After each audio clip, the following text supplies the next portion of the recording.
ओम शांति। संगम के हम सभी वरदानी बच्चे, स्वयं भगवान हम बच्चों को पढ़ा रहे हैं ताकि हम मनुष्य से देवता बन जाएं। ब्राह्मण जीवन बड़ा अनमोल है। और ब्राह्मण किसको कहते हैं? संसार में मनुष्य सभी हैं, लेकिन जिसने शुद्ध मन, शुद्ध विचार, शुद्ध अन्न, सत्संग करता है, वास्तव में उसका जीवन ब्राह्मण है। परमात्मा हम बच्चों को दिव्य ज्ञान देके जीवन दिव्य तुल्य बनाया है। तो हमें खुशी रहना चाहिए, नशा रहना चाहिए, लेकिन ये रहता नहीं है क्योंकि हमारे जन्म जन्म की आदत, जन्म जन्म के जो अभ्यास है, जो हम करते आए हैं, उसके कारण हमारे संकल्प में एक दीवार बन जाता है। मतलब पुरुषार्थ कर नहीं पाते हैं।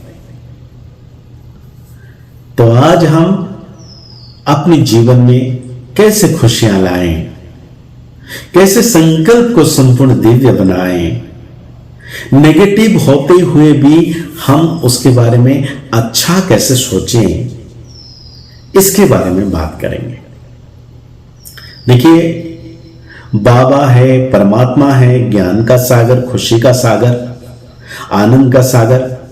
तो मैं परमात्मा का बच्चा हूं, तो मुझे भी परमात्मा की जो क्वालिटी है मेरे अंदर है, ऑलरेडी है। जैसे इस संसार में भी कहते हैं कि जो बच्चा जन्म लिया उसका बाप का खून उसमें है। तो परमात्मा के गुण, शक्तियां, क्वालिटी मुझ आत्मा के अंदर है, क्योंकि मैं परमात्मा की संतान हूं। यह सबसे पहले निश्चय करना है, क्योंकि निश्चय होगा तब हम उसके ऊपर कर्म कर सकते हैं, माना उस बातों को हम अमल में ला सकते हैं।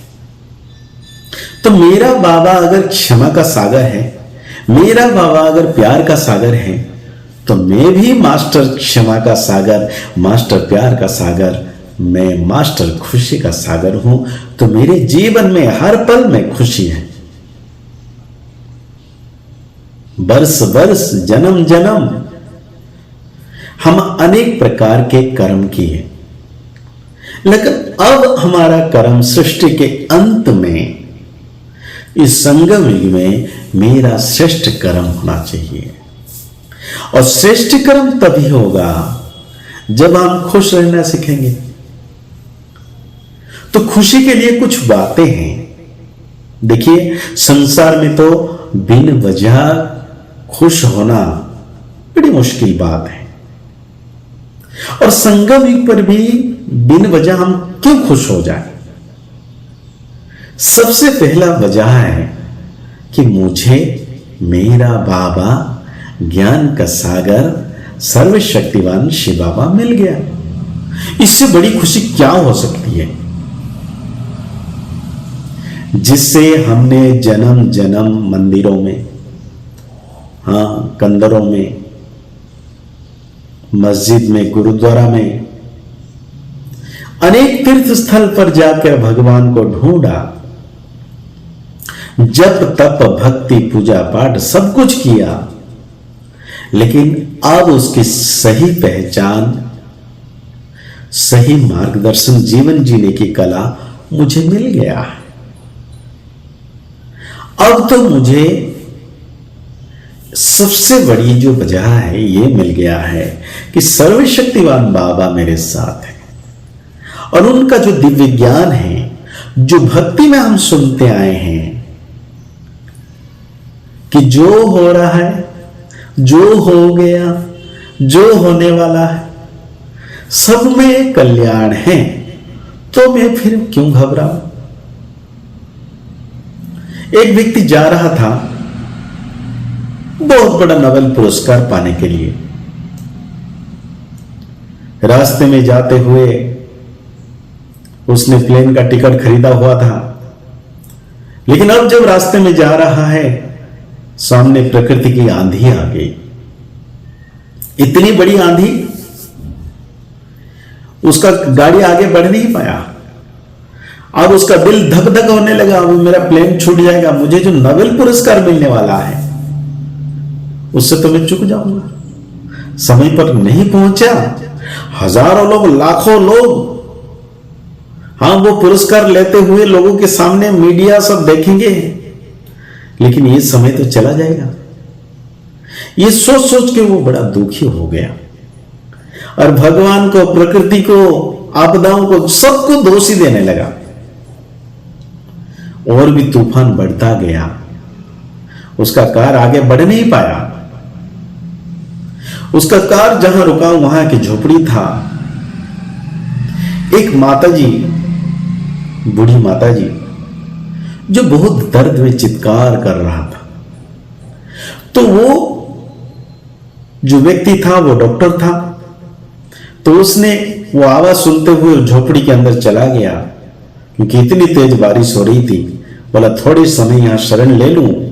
जाके देखा तो माताजी बहुत बीमार है, और उसको उन्होंने, डॉक्टर है तो थोड़ा उसके पास मेडिसिन सब कुछ था, तो उन्होंने ट्रीटमेंट किया, क्योंकि वो दिल से पुकारा था कि भगवान कोई मेरा रक्षा करे, कोई मेरा उपकार करे, उपचार करे।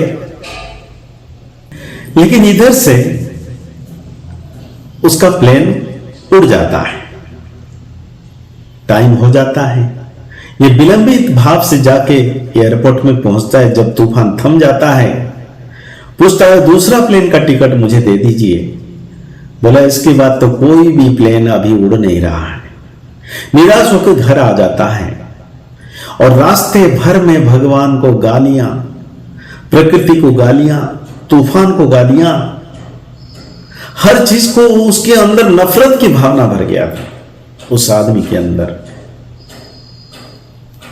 लेकिन ऐसा होते होते जब वो अपने घर पहुंचता है, थका मंदा, रात को नींद नहीं आती है, बेचैन से, फिर भी सुबह जैसे ही जगता है फिर वही गालियां, दूसरे दिन वही बात है, तीसरे दिन उसका रोज सुबह का आदत था कि न्यूज़पेपर पढ़ना, और तीसरा दिन जब न्यूज़पेपर पढ़ता है उसमें पहला हेडिंग लाइन आता है कि जो विमान उड़ के गया था इस डेट को, इस तारीख को, यहां से, इस एयरपोर्ट से, उस प्लेन में जितने यात्री थे सब मर गए थे, क्योंकि तूफान इतना जोर से आया था।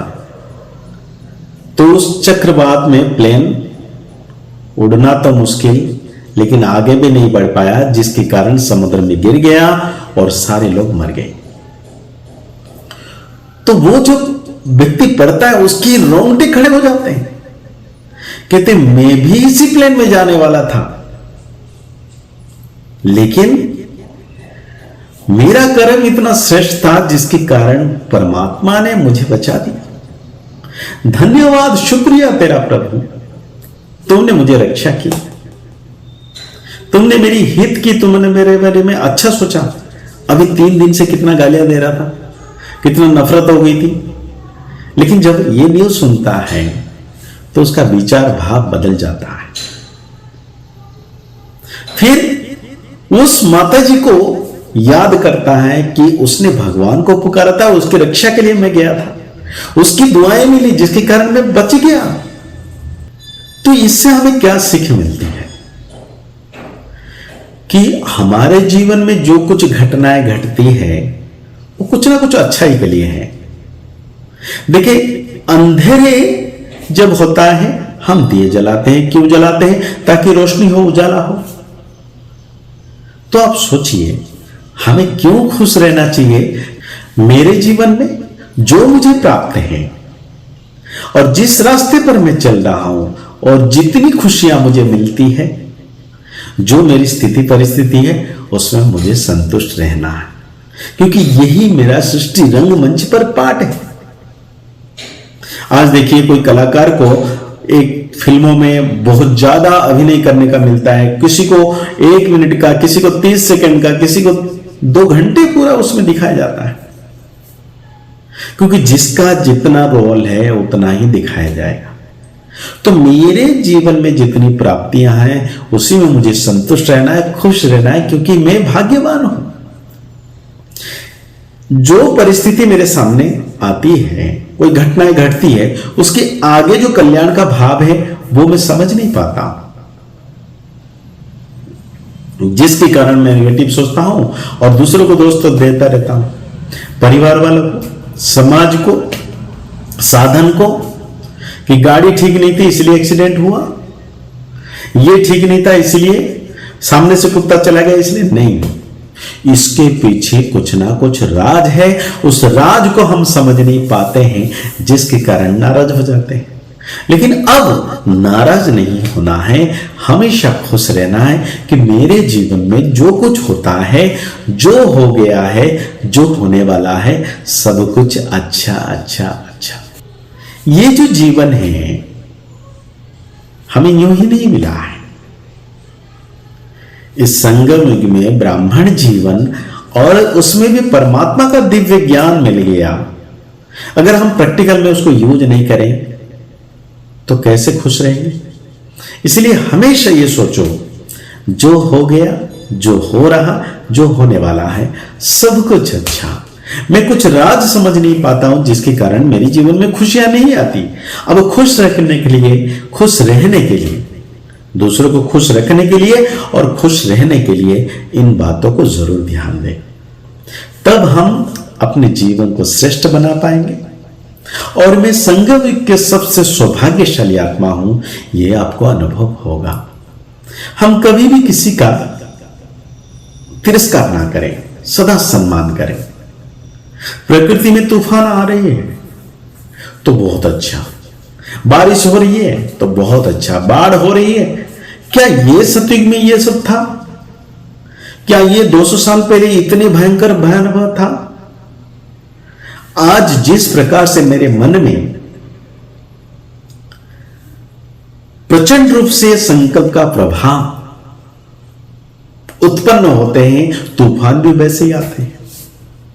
जितना मैं शांत, ये प्रकृति शांत, तो वो प्रकृति भी शांत। तो मेरे आधार पर कहते हैं 100 परिवर्तन से विश्व परिवर्तन। अगर मैं परिवर्तन होने लग जाऊंगा तो समाज, विश्व, ब्रह्मांड, प्रकृति, 5 तत्व तो संपूर्ण परिवर्तन हो जाएंगे। अगर मैं खुश रहने लग जाऊंगा तो मेरे लिए चारों ओर खुशनुमा मौसम हो जाएगा। तो इसलिए खुशी रहने की वजह है कि परमात्मा स्वयं भगवान बाबा मुझे मिल गया है, उनके दिव्य ज्ञान मिल गया, और क्या चाहिए। यह संकल्प सदा हमेशा जीवित रखे, हमेशा सोचे, तो जीवन में खुशी निरंतर यूं ही लहरें की तरह उठती रहेगी। ओम शांति, ओम शांति, ओम शांति।